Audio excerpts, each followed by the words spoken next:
For your cage match with Snuka at the Garden, did you realize that day that that would be one of the most historic matches in the history of wrestling? Or were you just in the grind back then and okay, this is just an angle that we did?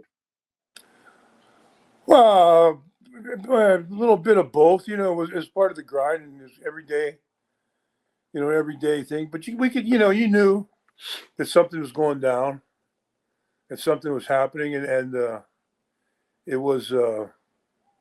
I don't think either of us had any idea of it being historic or life changing. It was just it seemed like a good. The timing man was hot and everything was things were right. But to think that it would have everlasting, lasting impact that it did, I don't think we had a grasp for that yet. How many times do you think you wrestled Snuka in your career? Because you wrestled him even in your younger days and all the way up into your older days Well, wrestling. younger days we were baby faces. Later, yeah. How many? I don't know. Good God. Be All the over a smart. hundred though, right? Yeah, sure. All this, figured 2 or 3 shows in the big towns, to reach to a blow off, to reach to a get to a blow off point where you get to your second or third match, where it's a strap match or a cage match or a death match or something like that.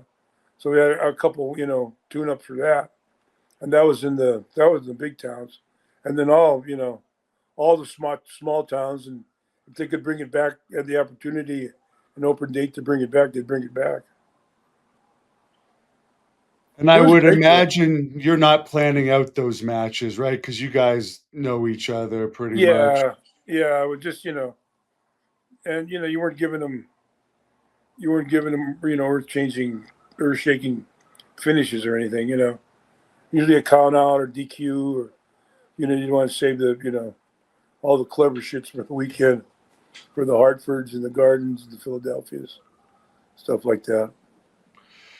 It seemed like he usually had a guy that almost took care of him. Would that be right? Like they put Buddy Rogers with him for a while. In later years, the Metal Maniac helped drive him around. But it seemed like there was always somebody that would like make sure that he would make it to the towns. Would that be about right for him? Yeah, yeah. He was a buddy, and then he was with Steve Lombardi and a couple other guys. But he had problems with English and stuff too. So reading and English weren't his strong suits. So it was he needed help at times on the road when the traveling got that extensive, and his appearance was important. Was vital. A lot of those shows.